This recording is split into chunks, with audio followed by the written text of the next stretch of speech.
é o conceito de modelo de crescimento tumoral. Isso seria impossível falar sobre câncer, principalmente precoce, sequência adenoma-carcinoma, câncer de novo, né? Sem falar no modelo de crescimento tumoral. E para falar nisso, nós temos que revisar rapidamente aquilo que eu já falei ontem, eu não vou repetir. As glândulas de Lieberkranz são extremamente importantes na detecção das lesões benignas, das lesões em fase de displasia, pré-neoplásicas e nas lesões neoplásicas. Nós precisamos saber que as criptas das glândulas de Lieberkranz, que é formada no epitélio colunar simples, microvenoso do colo e do reto, e que contém as células caliciformes produtoras de muco, é a base de tudo que se desenvolveu no mundo no sentido da detecção endoscópica das lesões.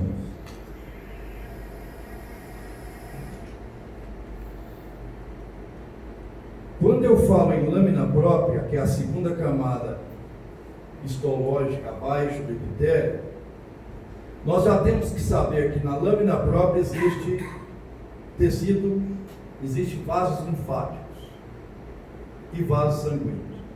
Ora, se na lâmina própria existe vasos linfáticos e vasos sanguíneos, por que a lesão, ao invadir a lâmina própria, não tem potencial de malignização, de metastatização? Não sei. Existe um ponto de interrogação, já perguntei, já pesquisei, não sei. Nós sabemos que ela tem que invadir a muscular da mucosa, que é a terceira camada. Depois vem a submucosa, a muscular própria e a serosa. Quando nós falamos o termo mucosa, nós estamos associando três camadas. Nós estamos pegando o epitélio colunar prismático, microvenoso, a lâmina própria muscular da mucosa. Então vocês têm que entender que uma lesão intramucosa é uma lesão que jamais atinge a submucosa. E vocês têm que entender que uma lesão in situ, antigamente, volto a repetir, por isso que é bom ser velho, envelheçam, era um câncer que acometia o epitélio colunar. Hoje isso persiste e o termo microinvasivo é quando ele invade a lâmina própria. Antigamente era um pouco diferente. Era chamado câncer in situ, microinvasivo e intramucoso. O intramucoso hoje, ele é um câncer que está no epitélio e lâmina própria. Então aqui vocês têm um esquema do desenho, né, do epitélio, lâmina própria com seus vasos sanguíneos, nervos linfáticos, com seus vasos sanguíneos e linfáticos. Essa camadinha aqui, ó, vermelhinha, é a muscular da mucosa, e aqui nós temos a submucosa com os plexos de Meister, a muscular circular, porque a longitudinal é só tênia, e a serosa. Impossível aprender colonoscopia e tudo isso que nós vamos falar sem saber desses pequenos detalhes. Então eu pergunto a vocês, o que é uma lesão, um pólipo gástrico, né? O que é um pólipo gástrico? Pólipo colônico. Essa é a definição ultramoderna de pólipo colônico. Toda estrutura com origem na parede do colo e reto, que se projeta em direção à luz, de forma circunscrita, sem conotação nenhuma, esse termo nenhum é forte, à natureza histopatológica da lesão. Ela pode, o pólipo ele pode se formar de todas as camadas da parede. E como nós temos que classificar os pólipos e descrever no nosso laudo, porque a nossa função aqui também é orientar vocês quanto à descrição desses laudos, que tem cada aberração que é impressionante. O pessoal às vezes sabe muita endoscopia, muita coluna, mas na hora de colocar isso no papel é um fechame. Então você tem que classificar um pólipo, né? Porque eu estou falando de doença benigna e maligna, todos os tumores, não estou falando só sobre câncer. Quanto ao tamanho, quanto à morfologia, quanto à origem histológica, quanto ao padrão de abertura de criptas, que no nosso curso de lesões, o Dr. Luiz Henrique dá essa aula, quanto à distribuição dos vasos, o Dr. Álvaro que dá essa aula. E hoje eu vou dar essas aulas. Então, o que é essa classificação? Isso não é invenção nossa, não. Entendeu? Tudo que a gente põe aqui é porque está na literatura. Os pólipos chamados diminutos, é de até meio centímetro e tem 0,1% de prevalência. Os pequenos, de 5,1 a 10, tem em torno de até 9% de prevalência. Os médios, de 10 a 2 centímetros, ou de 10 milímetros a 20 milímetros, que tem de 5 a 10%. Os grandes, de 20 a 30%, pode chegar a algumas casuísticas, alguns países, até 50%. Isso é ruim, porque lesão maior que 2 centímetros é um prognóstico extremamente reservado. E os gigantes, maior que 30 milímetros. Isso é uma classificação que existe, é usada no Japão, e vocês devem saber, independente de prova ou não. Quanto à morfologia, vocês vão perceber que ele difere um pouco da classificação de Yamada, né? Então, os pólipos podem ser peticulados, sésseis, e aqueles sésseis que tem variantes de tapete ou rastejante, que nós vamos ver mais para frente, que são as lesões com espraiamento lateral. E as lesões planas. Então, aqui nós temos peticulado, sésseis variantes e planos, né? Com ligeiramente deprimido. rastejamento. Quanto à origem histológica, as lesões podem ser de origem epitelial, benignas e malignas, e não epiteliais, benignos e malignos. Então veja só, quando a classificação de Paris foi organizada e publicada em 2002, levava-se em considerações as lesões malignas. Mas não tem como desvencilhar, gente. Me fizeram essa pergunta aí. Então hoje, nós estamos classificando também, não é só nós, não todo mundo, qualquer lesão elevada. Muito bem. E quanto à origem histológica dessas lesões benignas epiteliais? Nós temos então os pólipos hiperplásicos, os metaplásicos e os adenomatosos, né? E mais recentemente, um componente adenomatoso num pólipo hiperplásico, chamado adenoma serrilhado, certo? Que é o grande malfeitor do ponto de vista de malignização dos pólipos hiperplásicos serrilhados. Aqui ao lado você tem algumas lesões, características de todas essas, incluindo a subdivisão dos adenomatosos em tubulares, tubulovilosos, que são os mistos, e os vilosos, e o adenoma serrilhado. Lembrar que, do ponto de vista de prognóstico, os pólipos vilosos são os mais próximos da degeneração maligna. Bom, e as poliposes? O que nós temos a dizer para vocês em relação às poliposes, né? A pior das poliposes, né? Polipose adenomatosa familiar, certo? Não é a maior causadora de câncer do ponto de vista de frequente, de percentual. O maior causador de câncer do ponto de vista percentual de colo são os cânceres esporádicos, estão relacionados com mutações genéticas devido aos nossos hábitos alimentares e ambientais, que é a carne, a gordura, a bebida alcoólica e o cigarro, ou seja, o que nós vamos fazer depois das 6 horas. Exceto o cigarro para mim, mas o resto provavelmente a gente vai fazer, né?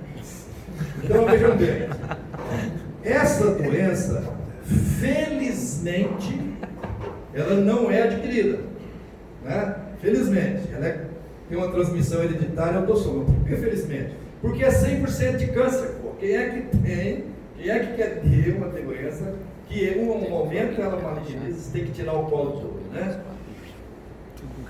tem centenas de adenomas e aparecem com 16 anos de idade, e o câncer aparece precocemente na polipose adenoma familiar. Por isso que o colega estava me perguntando sobre o caso. É um paciente de 60 e tantos anos, a gente tem, que não tirou o colo até hoje, provavelmente não é polipose adenoma familiar. 100%, não é 99% não, gente, é 101%. Pode acompanhar de lesões gastroadenárias, nós já cansamos de falar isso aqui, inclusive com o adenoma de duodeno peripapilar, que vai ser falado mais tarde. Em 20% dos casos não há história familiar, e a polipose adenomatosa familiar pode sim vir de mutações genéticas. Isso é ruim. Isso é muito ruim.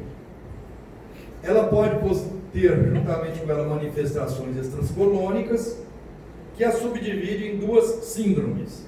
A síndrome de Gardner, que é a polipose adenomatosa familiar mais osteoma de crânio, olha, isso é uma imagem de osteomos de crânio com polipose adenomatosa familiar. Isso é chamado de síndrome de Gardner. Isso é questão de prova. Né?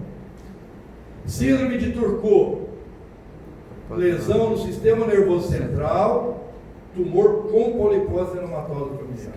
Também é questão de prova. Como que vai ser colocada na prova, eu não sei, mas que é questão de prova da CETEL, é difícil não ter uma prova relacionada com isso. E nós temos uma irmã dessa polipose adenomatosa familiar, né? Sempre na família a gente tem aquela pessoa mais expansiva, até um pouco fora dos limites, e tem um atenuante. O Luizinho é meu atenuante.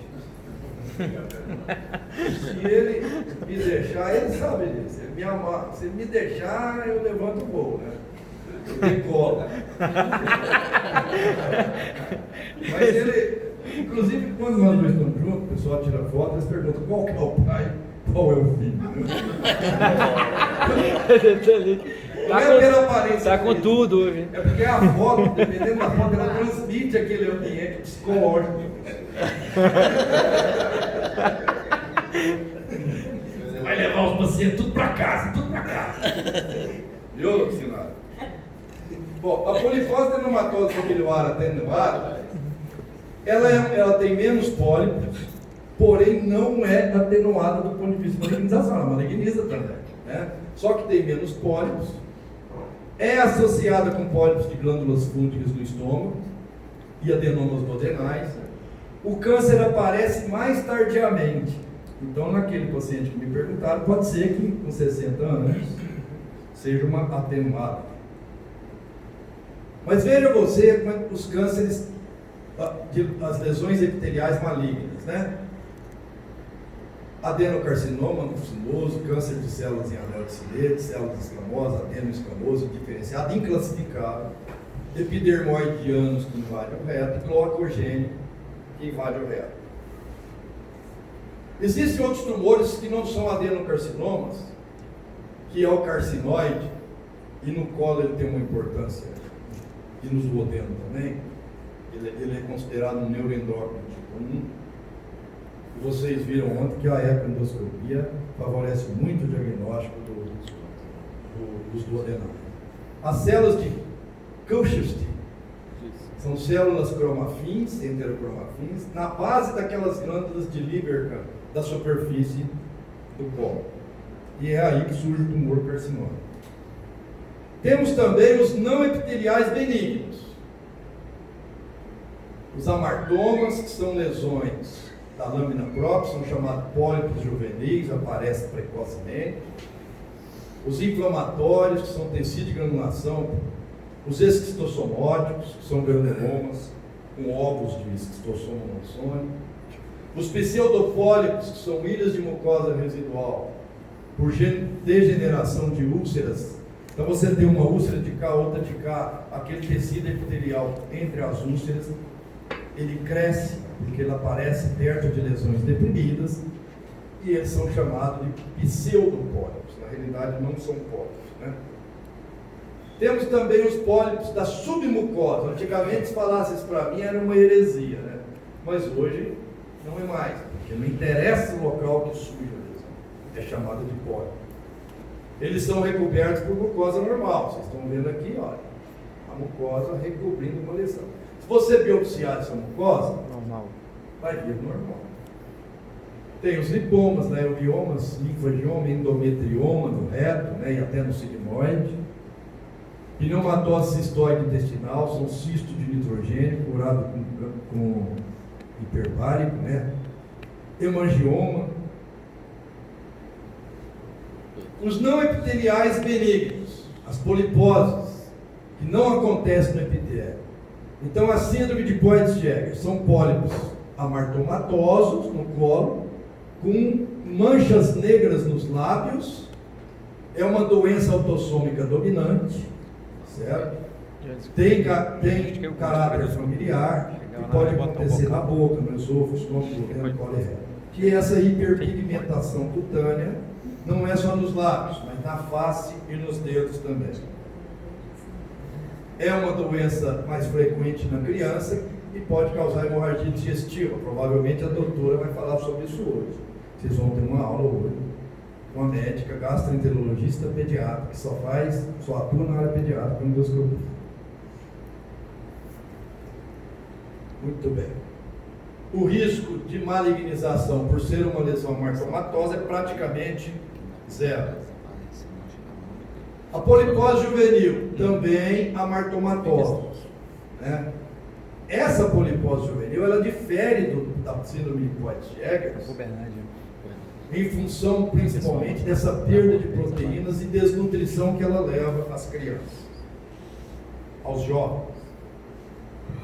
Ela difere também porque ela tem um certo poder de malignizar por degeneração adenomatosa.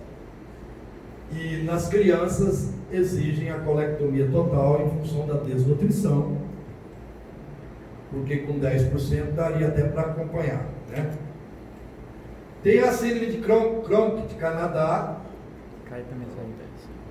como vocês estão vendo, também são pólipos amartomatosos. Então nós temos prova quais as síndromes poliposas do intestino grosso, cujos pólipos são da lâmina própria. Poitts-Jäger, juvenil, polipose juvenil, Cronk de Canadá. Pólipos da lâmina própria. Mais frequente no adulto, leva à atrofia das unhas, também hiperpigmentação, hipoproteinemia e alopecia. Possui uma das três que são amartomatosas, essa é que tem um potencial maior de malignização, em torno de 20%. Poitts-Jäger praticamente é zero e a juvenil em torno de 10%. Certo? Pode associar, portanto, ao câncer e difere também da Poitts-Jäger porque não tem caráter familiar. Os da submucosa, então, leiomiosarcoma, linfoma, sarcoma de Kaposi, olha como são. E os gistes, né? Aqui um giste, típico, né? Típico giste, né? De colo. Aonde o giste é mais frequente? Também estão afiados, hein? Bom, então, revisando esses conceitos que eu revisei com vocês, porque vocês já estudaram isso tudo muito, o conceito de lesões neoplásicas de colo e reto, não são todas essas que eu falei, é lesões de origem epitelial benigna com potencial de malignização. Então já filtra, né? Ou lesões de origem epitelial que já são malignas, né? Então, se elas já tiveram degeneração maligna, é uma lesão neoplásica. Se elas não tiveram ainda, mas tem potencial de ter, também é a lesão neoplásica. É aí que nós criamos aquele curso, selecionamos 50, 60 pacientes com lesões de colo, todos já fizemos dentro do colo, e o aluno vai para aprender a fazer o que essa aula vai mostrar: cromoendoscopia, magnificação, classificação de Coulson, classificação de Pitt pattern, classificação de JNET e retirar a lesão. Se for polipectomia, com polipectomia, que eu vou mostrar. Se for ressecção submucosa, ressecção submucosa, e se for mucosarectomia, com mucosarectomia. No paciente anestesiado. É um curso de uma semana. Vagas limitadíssimas, porque é um curso extremamente hands-on. É só hands-on. Adenoma, origem histológica. Adenoma tubular, túbulo viloso misto, adenoma serrilhado e hiperplásico, adenocarcinoma e carcinóide. Essas são as lesões neoplásicas de colo e de reto, né? Então são lesões com todas elas com potencial de malignização. O adenoma tubular, ele tem menos de 25% de vilosidade, por isso que ele não é viloso. 46% dos pólipos adenomatosos. O túbulo viloso, ele já tem de 26% a 75% de vilosidade, eles são mistos. Ele já é um quase viloso. 30% dos pólipos adenomatosos. O viloso, ele tem de 75% a 100% de vilosidade, tem esse aspecto normalmente vinhoso, viloso vinhoso. Ele é hipercrômico na grande maioria das vezes. Ou tem regiões hipercrômicas. Vocês sabem que uma lesão hipocrômica é aquela que é mais clara do que a mucosa vizinha. A normocrômica é aquela da mesma cor da mucosa vizinha. E a hipercrômica é aquela mais vermelha do que a mucosa vizinha. É assim que a gente descreve as lesões. Então o viloso ele tem aquele aspecto cerebriforme, ocupa um percentual muito significativo pelo poder de malignização que ele tem, de 23% dos pólitos adenomatosos e 2% dos coloretais de uma maneira geral. Acima de 2 centímetros contém áreas de degeneração carcinomatosas, que são endurecidas, deprimidas ou ulceradas. O que nós temos que saber dos adenomas de uma maneira geral? Que 25% acima dos 40 anos tem adenoma. Principalmente nos segmentos distais do colo, sigmoide e reto. 50% sincrônicos, 80% menores que 1 centímetro, e 70% a 80% pode prolapsar pelo ânus se ele estiver na região baixa. Pode invaginar, obstruir, sangrar e até sofrer autoamputação. Os pólipos menores que 5 milímetros localizados no reto sigmoide, mais de 50% são hiperplásicos. Se vocês vão tirar eles ou não, vocês vão ver no decorrer da aula. Os menores que 5 milímetros no restante do colo, 60% a 70% são adenomas. Por isso que o Luizinho tirou aquela lesãozinha de 2 milímetros que você viu. Muitos adenomas vão permanecer pequenos e benignos, com 5% de risco de malignização a vida inteira.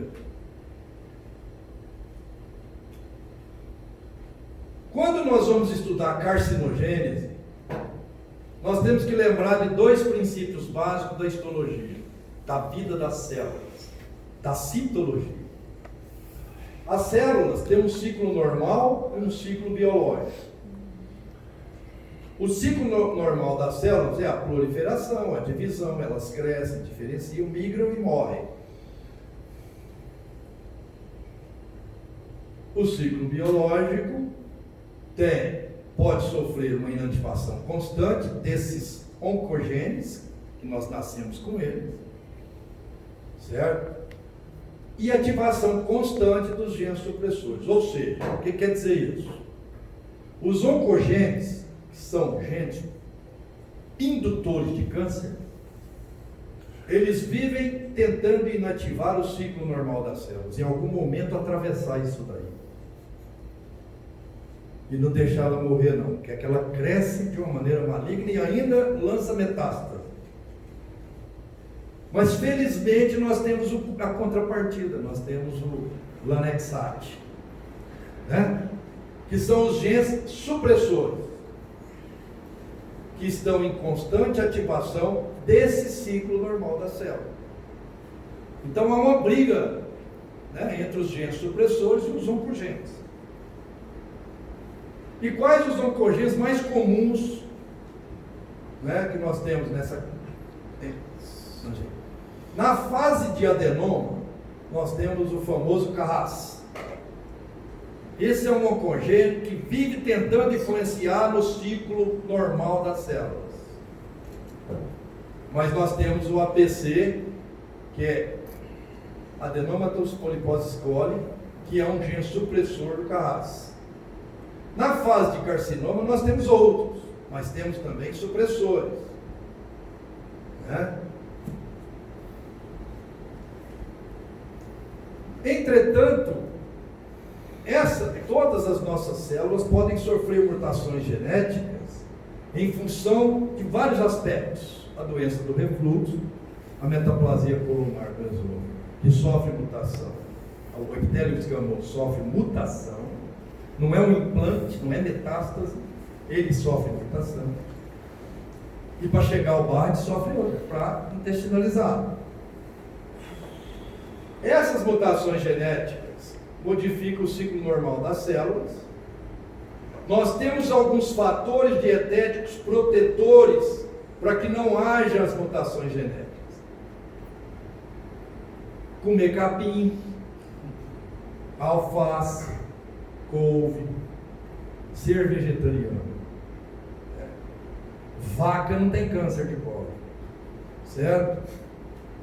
Vitamina D, cálcio, metionina. Agora, nós temos fatores ambientais que levam às mutações genéticas, que ajudam o Carras, certo? Os próprios sais biliares nossos, a gordurinha da picanha, a carninha ao ponto ou mal passada, álcool, fumo e calorias. Aí vocês pegam um final de slide desse aqui, num final de curso desse aqui, nem dá importância.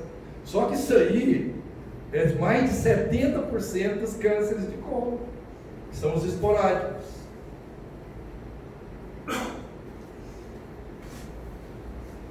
A lesão pré-existente pode existir ou não. Nós temos duas vias de carcinogênicos. Uma via que é pólipo dependente, chamada de sequência adenoma-carcinoma, e uma via que é chamada câncer de novo, ou seja, não tem precedente polipóide, nasce de uma célula, certo? Em 1972, Morrison estudou e publicou essa teoria. 50 a 90% do câncer coloretal tem mutação relacionada à ativação do Carras, e essa ativação desse oncogênio pega um pólipo adenomatoso, muda geneticamente, em 5 a 10 anos transforma ele em carcinoma.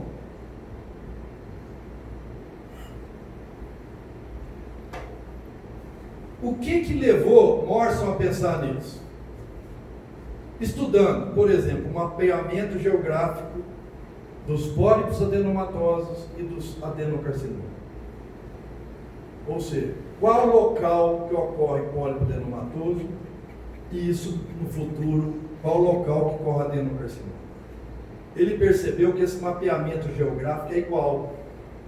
Ou seja, esses adenocarcinomas vieram, um dos dados, né, do adenoma. A distribuição coloretal dos pólipos adenomatosos e dos adenocarcinomas são a mesma. Ou seja, parece que essas lesões preferem essa região.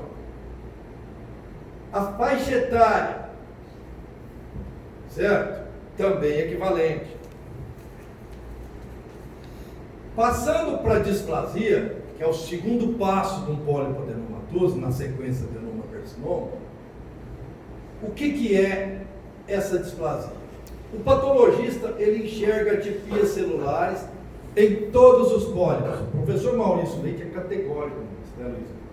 Toda lesão de adenoma tem displasia de baixo grau.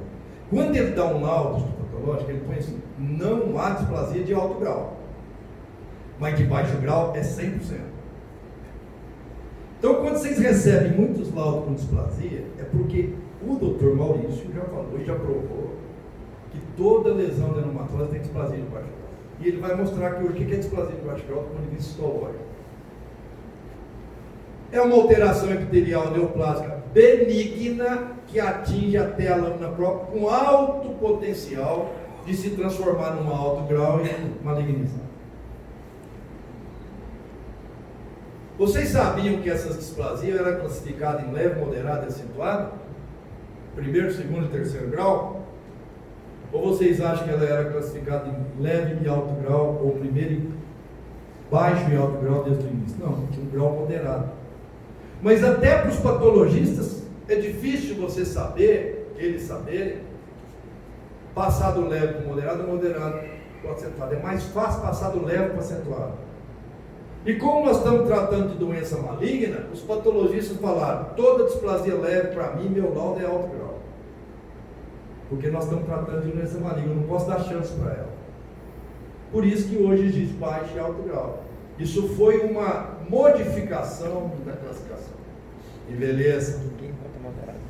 Carcinoma intramucoso in situ é displasia de alto grau, sem possibilidade de metástase ganglionar, porque não invade a muscular da mucosa. Ainda está restrito à lâmina própria. Já o câncer invasivo não é displasia, é câncer. Porque ele já tem possibilidade de dar metástase ganglionar, porque já invadiu a muscular da mucosa. E às vezes até a submucosa.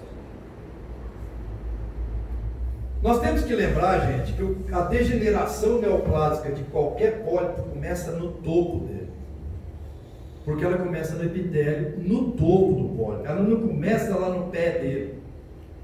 Então, isso dá uma chance da gente curar se houvesse um screening, como deveria ser feito, que o Luizinho acabou de mostrar para vocês.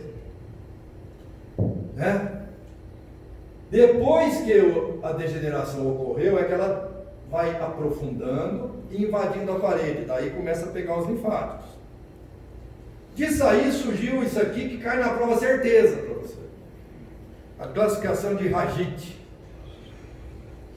Essa classificação, ela mostra perfeitamente a diferença de um pólipo pediculado, de uma lesão céssica, do ponto de vista de prognóstico. Todos nós sabemos que as lesões césseis, vilosas, na medida que cresce e vai aproximando dos 2 centímetros, ela praticamente é câncer. Se ela localiza no sigmoide no reto, então, pelo amor de Deus, entendeu?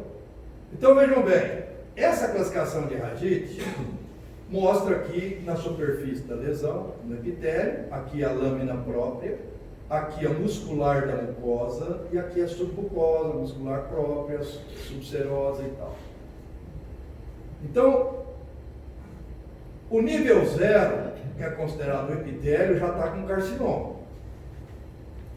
O nível 1, que é considerado aqui a lâmina própria, a muscular da mucosa já foi invadida e a lâmina própria também. Aqui, no nível 2, nós estamos exatamente na transição entre o pedículo, o pé dele, e a cabeça. O nível 3 já é uma parte da submucosa e o nível 4 até o final da submucosa. O tempo que essa lesão leva para percorrer esse trajeto e invadir a submucosa é muito maior do que o tempo que essa lesão leva para percorrer esse trajeto e invadir a submucosa.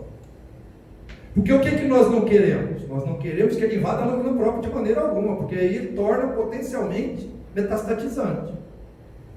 E vocês verem que demora mais atravessar essa barreira aqui do que aqui, no pólipo césseo. Por isso que os pólipos césseis têm um potencial de malignização bem mais precoce do que os pólipos pediculares. Ali, a linha mais pretinha já é a muscular da mucosa, tá certo? Esse aqui, Isso. Essa lesão já está invadindo a submucosa. Sim. Não é isso? Sim. Isso aí já é considerado um carcinoma por ter invadido a submucosa? Sim. Ele pode ser considerado carcinoma só no epitélio, dependendo do tipo de célula que ele tiver. Porque eu já vi, teve um caso lá no